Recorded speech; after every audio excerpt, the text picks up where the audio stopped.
Welcome, marketing mavens, to another episode of the Marketing Science Lab podcast.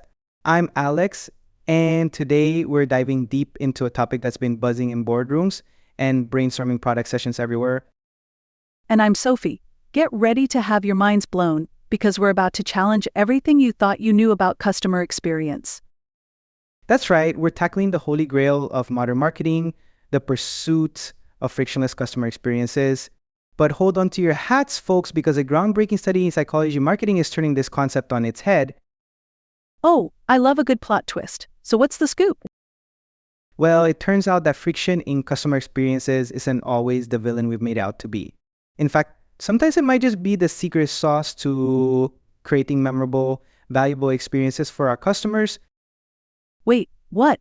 Are you telling me all those hours I've spent trying to make everything smoother than a freshly waxed floor have been for nothing? Not exactly, but it's definitely time to rethink our approach. The study by Padigar Lee and Manjunath introduces a fascinating framework for understanding different types of friction in the customer journey. All right, I'm intrigued. Let's break it down for our listeners. What are these different types of friction? Great question. The researchers identified 4 distinct types of friction: frustrating, constructive, rewarding, and preference-based. Oh, it's like a friction flavor wheel. Haha. Sorry, couldn't resist. But seriously, how do these types differ? Well, if we're going with flavor analogies, frustrating friction would be like biting into a lemon we're expecting chocolate. It's low value and low desirability for customers. Ugh, yeah, we definitely want to avoid that. What about the others? Constructive friction is more like eating your vegetables. It's not always enjoyable, but it's valuable. Yeah, think security checks for large purchases or setting up complex software.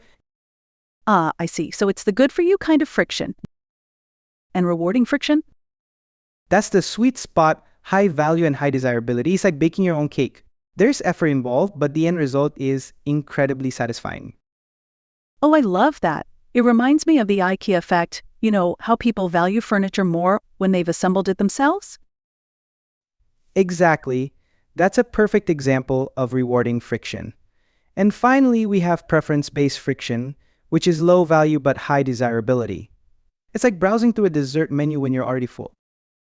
I feel personally attacked by that analogy, but I get it. It's enjoyable but not essential to the core experience. Precisely. Now, here's where it gets really interesting. The study found that many companies are obsessively trying to eliminate all types of friction without considering whether some of that friction might actually be beneficial. Oh wow, talk about throwing the baby out with the bathwater.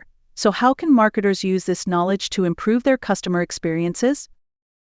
Great question. The key is to analyze each touchpoint in your customer journey and identify what type of friction it represents. Then you can make informed decisions about what to keep, what to enhance, and what to eliminate. That makes sense, but I can already hear some of our listeners thinking, isn't this just complicating things? Shouldn't we aim for simplicity?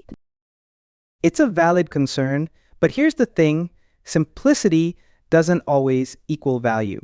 Sometimes a little complexity can make an experience more meaningful or memorable. Ah, I see. I'm reminded of a quote I once heard. Everything should be made as simple as possible, but not simpler. Sounds like that applies here too. Absolutely. It's about finding the right balance. And speaking of balance, the study also emphasizes the importance of considering customer heterogeneity. Oh, fancy word alert. Translation for our listeners? Right? Sorry about that. Basically, it means recognizing that different customers have different preferences and tolerances for friction. Some might love the challenge of assembling furniture, while others would rather pay extra for a white glove service. Ah, got it. So it's about offering options and letting customers choose their own adventure, so to speak. Exactly. And this is where things get really exciting for us as marketers. By strategically incorporating different types of friction, we can create more personalized, engaging experiences that cater to diverse customer preferences. I love it. It's like we're shifting from a one-size-fits-all approach to a choose-your-own friction model. But how do we know when we've hit that sweet spot of optimal friction? That's the million-dollar question, isn't it? The study suggests that there's an inverted U-shaped relationship between effort and customer experience for good friction. Too little effort can make an experience forgettable, while too much can lead to frustration. So it's like Goldilocks, but for customer experience. Not too hot, not too cold, but just right. That's a surprisingly apt analogy. And it gets even more interesting when you consider how perceptions of friction can change over time, for example, due to technological advancements or shifting consumer expectations. Oh, that's a great point. I mean, remember when ordering food online seemed like a novelty? Now it's so commonplace that even a slightly clunky app interface feels frustrating. Exactly, which is why it's crucial for marketers to continually monitor and adapt their friction strategy. What works today might not work tomorrow. This is all fascinating stuff, but I can't help wondering, are there any potential downsides to this approach? I mean, couldn't some companies use this as an excuse to not improve their customer experience? That's a valid concern, and it's something the researchers address. They emphasize that this isn't a free pass to make things needlessly complicated. The goal is still to create value for the customer. It's just about recognizing that sometimes that value comes from the journey, not just the destination. Ah, I see. So it's less about adding random obstacles and more about crafting meaningful experiences? Precisely. And this ties into another important point from this study, the role of friction in building trust and transparency, especially when it comes to data privacy and financial decisions. Oh, that's huge, especially with all the AI and automation happening in customer journeys these days. Sometimes a little friction can make customers feel more in control, right? Absolutely. It's about finding that balance between efficiency and meaningful engagement. And speaking of engagement, we're almost out of time. Any final thoughts for our listeners? Well, I think the big takeaway here is that it's time for us to shift our thinking from zero friction to optimal friction. We need to be more nuanced in our approach to customer experience design.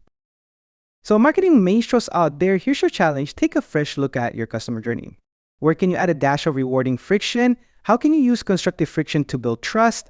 Most importantly, how can you offer options that cater to different friction preferences? And remember, sometimes the most memorable experiences come with a little resistance.